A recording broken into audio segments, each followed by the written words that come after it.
Hubert Reeves nous explique la forêt. La forêt est la maison de nos plus lointains ancêtres. Elle est le lieu de notre passé et nous relie à lui.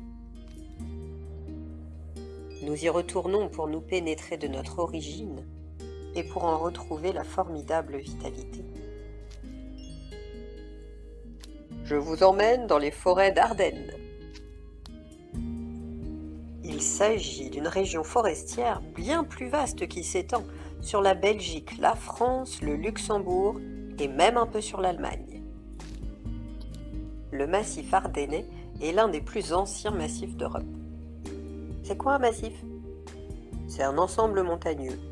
Il y a des millions d'années, il y avait ici des montagnes beaucoup plus hautes qu'aujourd'hui. Quoi? Les montagnes disparaissent? Elles ne disparaissent pas, mais elles se tassent. Au fil des millénaires, les gels et les dégels successifs éprouvent les roches jusqu'à les briser. Cela provoque des avalanches et des glissements de terrain. Le vent et l'eau creusent et fragilisent également les rochers. Et les arbres aussi participent. Avec leurs racines qui se fraient des chemins sous la terre, ils brisent et fragmentent les rochers. Nous voilà installés dans une clairière sur de la mousse, au pied d'un roncier et d'un noisetier, et autour de nous des grands arbres. Nous avons là, au-dessus du sol, 4 niveaux de végétation. On dit 4 strates. Chacune d'elles est le lieu de vie de végétaux et d'animaux, sans compter les petits êtres souvent microscopiques qui vivent dans le sol. Pour délimiter vos recherches, disons que la strate la plus basse, celle des mousses, a une hauteur inférieure à 15 cm. Elle atteint vos chevilles. Celle des herbes va jusqu'à 1 mètre et atteint les hanches. Celle des arbustes peut atteindre 5 à 6 mètres, la taille d'une maison. Enfin, la strate des grands arbres peut aller jusqu'au-delà des 30 mètres, soit l'équivalent d'un immeuble de 6 étages. C'est la hauteur des végétaux qui permet de déterminer chaque strate. À chacune d'elles correspond une catégorie d'oiseaux et d'insectes. C'est donc plus une question de hauteur de végétaux que de taille d'animaux. Rapport de l'équipe des mousses, strate 1. On a noté des lichens, des champignons, des escargots, des fourmis, des cloportes, des perce-oreilles et un serpent, peut-être une vipère, des mousses et des feuilles mortes, et aussi des sauts de Salomon, des jacinthes, des pervenches et du muguet. Rapport de l'équipe des herbes, strate 2. On a trouvé des grandes fougères, des prêles, des chenilles, des insectes volants, des papillons, des moucherons, des tans, des araignées sur des toiles. Il faut aussi inscrire les cerfs, les sangliers, le blaireau et le renard sur la liste, et peut-être bientôt le loup. Rapport de l'équipe des arbustes, strate 3. On a noté des houx, des sureaux, des aubépines, une viorne aubier. On a vu un écureuil et une tourterelle. Il faut ajouter le noisetier et plein d'insectes. Je vous propose aussi d'inscrire la mésange, le pigeon ramier et le sorbier des oiseleurs. Rapport de l'équipe des grands arbres, strate 4. On a vu des chênes, des charmes et des hêtres, et des conifères, épicéas et pins, un jet des chênes, un loriot, un pic et un rapace dans le ciel. Je pense que c'est une buse, mais il y a d'autres rapaces comme les milans et les chouettes. Dans la liste des espèces que vous avez dressées, trouvez des exemples de qui consomme quoi. La chenille mange les feuilles de l'arbre, la limace mange le champignon, l'araignée mange le moucheron ou le papillon. Il y a donc des animaux herbivores et des carnivores. Oui, mais seuls les animaux qui en mangent d'autres sont appelés prédateurs. Vous venez de constater que certaines espèces consomment des végétaux, mais ces espèces sont elles-mêmes mangées par d'autres. Vous avez cité des liens alimentaires entre deux espèces. Compliquons les choses. Trouvez une chaîne alimentaire comportant une espèce végétale mangée par une espèce animale, elle-même mangée par un autre animal. Une feuille d'arbre est grignotée par une chenille, elle-même dévorée par une mésange. Nous venons de prendre conscience qu'une forêt, c'est un milieu naturel habité par des êtres vivants constituant d'innombrables réseaux alimentaires. Nous avons exploré les strates aériennes, mais il ne faudrait pas oublier la strate souterraine, car si tous les végétaux poussent, c'est avant tout grâce à leur système racinaire. Les racines ancrent les plantes dans le sol et pompent l'eau et les éléments nutritifs nécessaires à la croissance de chaque végétal. À cet étage inférieur, on trouve des bactéries et des champignons qui s'associent aux racines. Ils aident les plantes et leur offrent ce dont elles ont besoin. Les champignons et les bactéries transfèrent et répartissent les nutriments et les sels minéraux entre les arbres et les plantes. Comme ça, pas besoin d'engrais. Les champignons jouent ainsi les bienfaiteurs. Et les arbres les aident aussi. On a appris il y a peu que les arbres étaient connectés grâce à de très vastes réseaux. Ainsi, certains vieux arbres prennent soin des plus jeunes en leur envoyant des substances bienfaitrices. On les appelle les arbres mères. Des chercheurs ont montré que les épicéas, les pins, les mélèzes et les hêtres utilisaient ces possibilités souterraines pour aider leurs voisins et les pourvoir en nourriture. En histoire, on a appris que les Gaulois considéraient la forêt comme un lieu sacré. Le peuple celte associait une divinité à un lieu.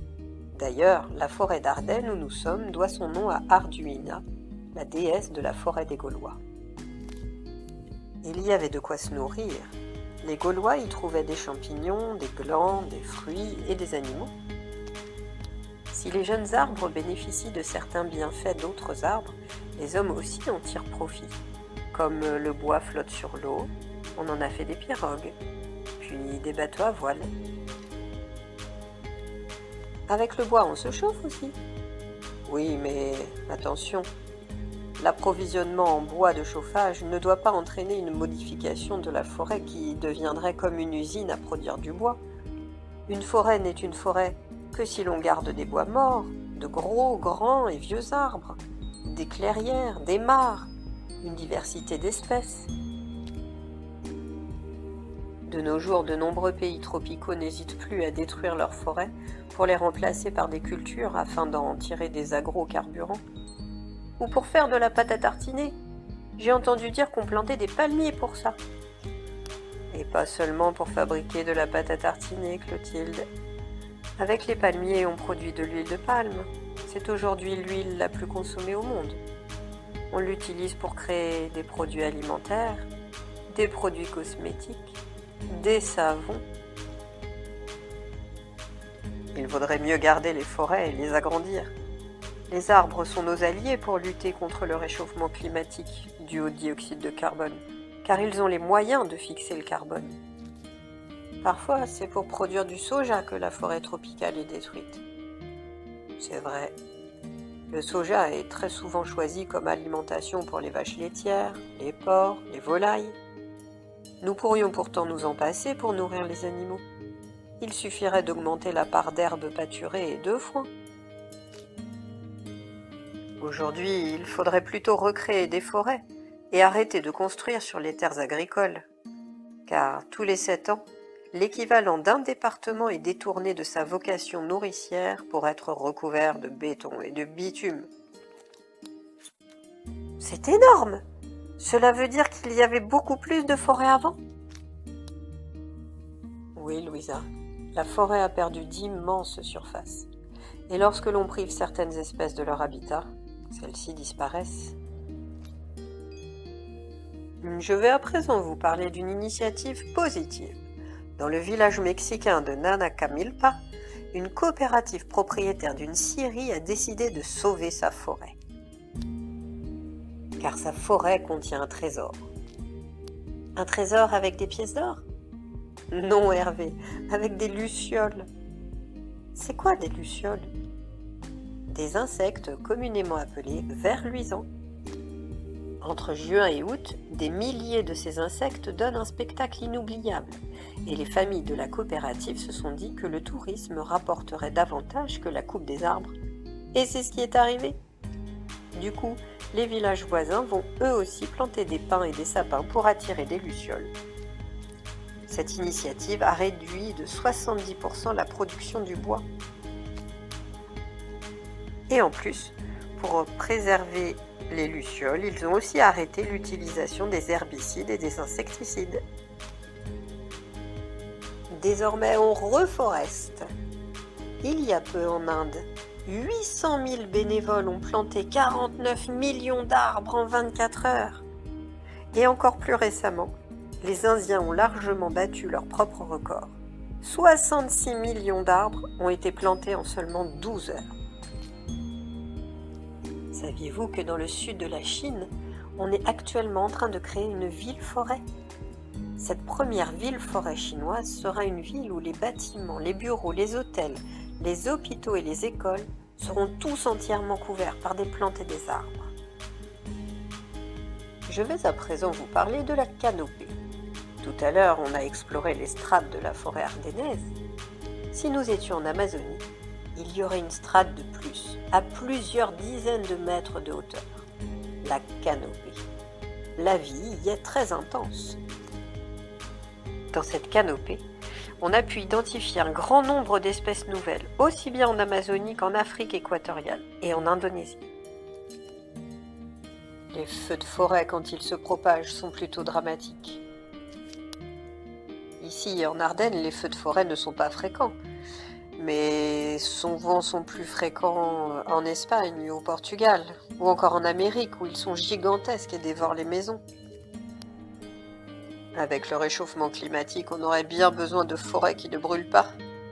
Comme il pleut de moins en moins dans le sud de l'Europe, les conditions sont propices à la propagation des flammes.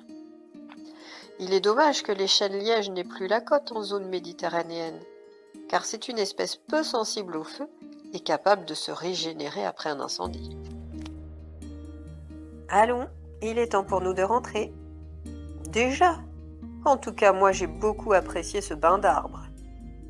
Un bain, mais il faut de l'eau pour ça. Quand tu te baignes dans la mer ou une rivière, tu es entouré d'eau. Prendre un bain d'arbre, c'est aller au milieu d'eux. J'aime beaucoup marcher dans la forêt. Les Japonais appellent cela des bains de bois.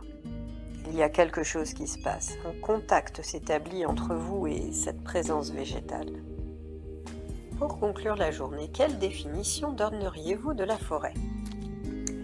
Un lieu qui compte beaucoup d'arbres, mais aussi d'autres plantes, et des animaux, et des humains dans certaines d'entre elles.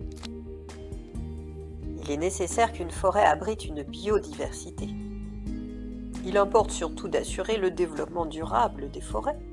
Il faut créer un processus de développement des forêts qui réponde aux besoins d'aujourd'hui, sans oublier les propres besoins des générations futures.